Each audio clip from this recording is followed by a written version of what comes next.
নগাঁৱত ধপাত আৰু গুটখা জাতীয় সামগ্ৰীৰ বিৰুদ্ধে নগাঁও জিলা প্ৰশাসনৰ অভিযান।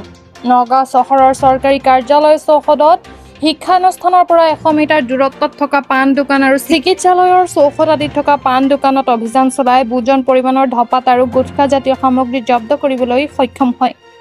উক্ত অভিযানত নগাঁও জিলা প্ৰশাসন, জিলা স্বাস্থ্য বিভাগ আৰু আৰক্ষী প্ৰশাসনে সহযোগ কৰে।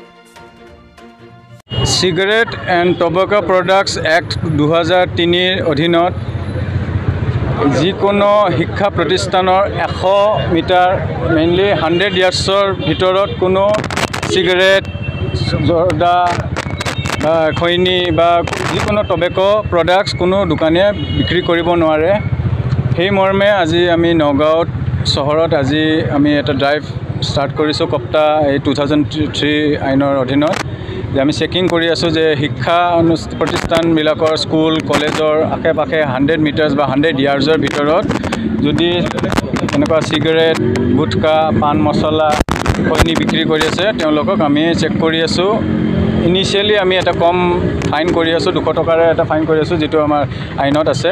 আৰু আমি তেওঁলোকক ৱাৰ্ণিং দি আছোঁ যে আগন্তুক তেওঁলোকে বেচিব নালাগে, যিহেতু এইটো আমাৰ কপ্তা আইনত ভিতৰত এইটো নিষিদ্ধ হৈ আছে।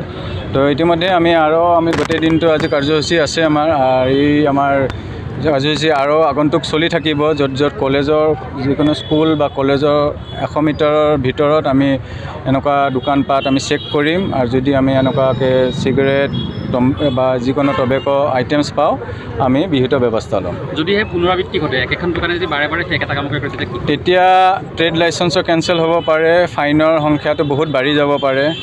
এইখিনি আমাৰ বিহিত ব্যৱস্থা আমি পিছত ল'ম। আৰু ভাবোঁ আমি যিহেতু আমি এটা সভ্য সমাজ, সেইকাৰণে প্ৰথম ৱাৰ্ণিঙতে মানুহখিনি বুজি পাব। আৰু যিহেতু দোকানীখিনি যদি নেবেচে, আমাৰ স্কুল অঞ্চলৰ যিখিনি 100 মিটাৰ্ছৰ ওচৰত ল'ৰা ছোৱালীয়ে যেতিয়া এই চিগাৰেটটো ওচৰৰ দোকানত নাপাব, বহুতখিনি আমি এটা ৰেহাই পাম ল'ৰা ছোৱালীৰ মানে এই টবেকৰ ফালৰ পৰা। ধন্যবাদ। Thank U.